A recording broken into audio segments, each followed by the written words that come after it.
നമസ്കാരം, കർമ്മ ന്യൂസിലേക്ക് സ്വാഗതം. എഴുത്തുകാരി കെ.ആർ. മീരയും എം.എൽ.എ. വി.ടി. ബൽറാമും തമ്മിലുള്ള സോഷ്യൽ മീഡിയ വാക്പോര് കോൺഗ്രസിനുള്ളിലേക്ക് ആളിപ്പടരുന്നു. ഇതിന്റെ പേരിൽ ഇപ്പോൾ വാഗ്യുദ്ധം നടക്കുന്നത് കെ.പി.സി.സി. പ്രസിഡന്റ് മുല്ലപ്പള്ളി രാമചന്ദ്രനും ബൽറാമും തമ്മിലാണ്. കോൺഗ്രസിലെ യുവരക്തങ്ങളോട് പിടിച്ചു നിൽക്കാനാവില്ലെന്ന് മുല്ലപ്പള്ളി നേരത്തെ തന്നെ അറിയിച്ചിട്ടുണ്ട്. ഒരു രാഷ്ട്രീയക്കാരന്റെ ചങ്കുറപ്പൊന്നും മുല്ലപ്പള്ളിക്കില്ല എന്ന് വ്യക്തമായതാണ്. അത് കാസർഗോഡ് ഇരട്ടക്കൊലപാതകത്തിൽ കണ്ടതുമാണ്.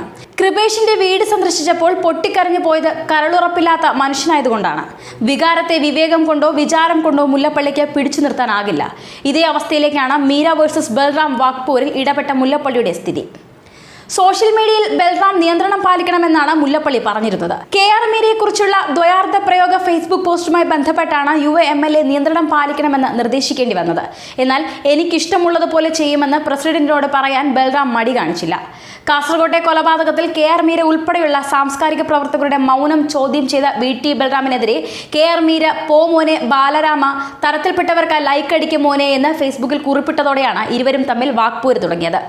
കെ.ആർ. മീരയ്ക്ക് മറുപടിയായി പോ മോളെ മീരെ എന്ന് പറയാൻ ആർക്കെങ്കിലും തോന്നിയാൽ ആ പേര് അല്പം പോലും ഭേദഗതി വരുത്താതെ പറയണമെന്ന് ബൽറാം തിരിച്ചടിച്ചതിന് പിന്നാലെ കെ.ആർ. മീരയ്ക്ക് നേരെ സോഷ്യൽ മീഡിയയിൽ തെറിയഭിഷേകം തുടങ്ങുകയായിരുന്നു. ബൽറാമിന്റെ അശ്ലീല ചുവയുള്ള പരാമർശത്തിനെതിരെയും രൂക്ഷ വിമർശനം ഉയർന്നിരുന്നു. ഇതോടെ ബൽറാമിന്റെ നടപടി ശരിയായില്ല എന്ന് കോൺഗ്രസിലെ ചില നേതാക്കൾ രഹസ്യമായി പറഞ്ഞെങ്കിലും പരസ്യമായി ശാസിക്കാൻ കെ.പി.സി.സി. പ്രസിഡന്റ് തന്നെ വേണ്ടിവന്നു. ഇതിന്റെ ഭാഗമായി സോഷ്യൽ മീഡിയയിൽ കോൺഗ്രസ് അനുകൂലികൾ പോസ്റ്റ് ഇടുന്നതിന് കർശന നിയന്ത്രണവും കൊണ്ടുവന്നു. വായിൽ തോന്നുന്നത് വിളിച്ചു പറയുമ്പോൾ നാറുന്നത് പാർട്ടിയാണെന്ന ബോധം ഓരോരുത്തർക്കും ഉണ്ടാകണമെന്നും മുല്ലപ്പള്ളി നിർദ്ദേശം നൽകിയിരുന്നു. ഇതിന് പരോക്ഷ മറുപടി എന്നോണമാണ് ബൽറാം സോഷ്യൽ മീഡിയ വഴി പ്രസിഡന്റിനെ കാര്യങ്ങൾ അറിയിച്ചിരിക്കുന്നത്. തന്റെ ഒരു ദിവസത്തെ ചര്യകളുടെ പട്ടികയിലൂടെയാണ് ബൽറാം പ്രസിഡന്റിന് വരികൾക്കിടയിലൂടെ മനസ്സിലാക്കാൻ കുറിച്ചിരിക്കുന്നത്. രാവിലെ 9 മണിവരെ വീട്ടിൽ നിവേദക സംഘങ്ങൾ അടക്കം 20ഓളം ആളുകളുമായി കൂടിക്കാഴ്ച. പിന്നെ തൃത്താലയിലെ എം.എൽ.എ. ഓഫീസിൽ അല്പനേരം വിശ്രമം എന്ന് തുടങ്ങിയാണ് ബൽറാമിന്റെ ഫേസ്ബുക്ക് പോസ്റ്റിന്റെ തുടക്കം.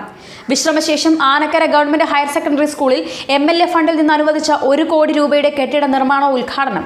കപ്പൂർ പഞ്ചായത്ത് ഓഫീസിൽ സമഗ്ര കുടിവെള്ള പദ്ധതിയെക്കുറിച്ച് വാട്ടർ അതോറിറ്റി ഉദ്യോഗസ്ഥരും ജനപ്രതിനിധികളുമായി ചർച്ച. പരുതൂരിൽ 4 കോടി രൂപ ചിലവിൽ നിർമ്മിക്കുന്ന PWD റോഡ് സൈറ്റ് സന്ദർശനം. എഞ്ചിനീയറും കോൺട്രാക്ടറുമായി പ്രവൃത്തി വിലയിരുത്തൽ. ഇതിനിടയിൽ ക്ഷണിക്കപ്പെട്ട 2 വിവാഹ ചടങ്ങുകളിൽ സംബന്ധിക്കുന്നു. ഭക്ഷണശേഷം അല്പം പുസ്തകം വായന. ഇപ്പോഴത്തെ പുസ്തകം ശശി തരൂരിന്റെ ദ പാരഡോക്സിക്കൽ പ്രൈം മിനിസ്റ്ററാണ്. പിന്നെ കരിമ്പയിൽ എം.എൽ.എ. ഫണ്ടിൽ നിന്ന് നിർമ്മിച്ച റോഡ് ഉദ്ഘാടനം. പ്രദേശത്തെ ചില വീടുകളിൽ സന്ദർശനം. തുടർന്ന് കക്കാട്ടിരിയിൽ എം.എൽ.എ. ഫണ്ടിൽ നിന്ന് നിർമ്മിച്ച റോഡ് ഉദ്ഘാടനം. അസുഖബാധിതരായി കിടക്കുന്ന 2 പേരെ വീട്ടിൽ ചെന്ന് സന്ദർശിക്കണം. 5 മണിയോടെ കൃപേഷിന്റെയും ശരത് ലാലിന്റെയും ചിതാഭസ്മം വഹിച്ചുള്ള യൂത്ത് കോൺഗ്രസ് യാത്രയ്ക്ക് കൂറ്റനാട് അഭിവാദ്യ പ്രസംഗം. കുമാരനെല്ലൂർ ഗവൺമെന്റ് ഹയർ സെക്കൻഡറി സ്കൂളിൽ യാത്രയയപ്പ് സമ്മേളനം ഉദ്ഘാടനം. രാത്രി 9ഓടെ തിരിച്ച് വീട്ടിൽ. ഭക്ഷണം, ബാക്കി വായന. ഇന്നത്തെ ദിവസം ചുമ്മാ ഒന്ന് ഓർത്തെടുത്തതേ ഉള്ളൂ. മിക്കവാറും ദിവസങ്ങൾ ഇങ്ങനെയൊക്കെയാണ് എൻ്റെ. ഇന്നലെ കാസർഗോഡ്, കണ്ണൂർ ജില്ലകളിൽ, മിനിഞ്ഞാന്ന് തിരുവനന്തപുരത്ത്, നാളെയും മറ്റന്നാളും DCC പ്രസിഡന്റിന്റെ കൂടെ മണ്ഡലത്തിൽ പദയാത്ര. പൊതുപ്രവർത്തകൻ എന്ന നിലയിലും ജനപ്രതിനിധി എന്ന നിലയിലും കോൺഗ്രസ് നേതാവ് എന്ന നിലയിലുമുള്ള ഉത്തരവാദിത്തങ്ങൾ നിർവഹിക്കുക എന്നതിനാണ് എൻ്റെ പ്രഥമ പരിഗണന. ഇതിൻ്റെയൊക്കെ ഇടയിൽ എനിക്ക് സൗകര്യമുള്ള സമയത്താണ് എൻ്റെ സ്വന്തം ഇഷ്ടപ്രകാരം ഫേസ്ബുക്കിൽ പോസ്റ്റും കമൻറ്റുമൊക്കെ ഇടുന്നതെന്നും ബൽറാം വിശദീകരിക്കുന്നുണ്ട്. ന്യൂസ് ഡെസ്ക്, കർമ്മ ന്യൂസ്.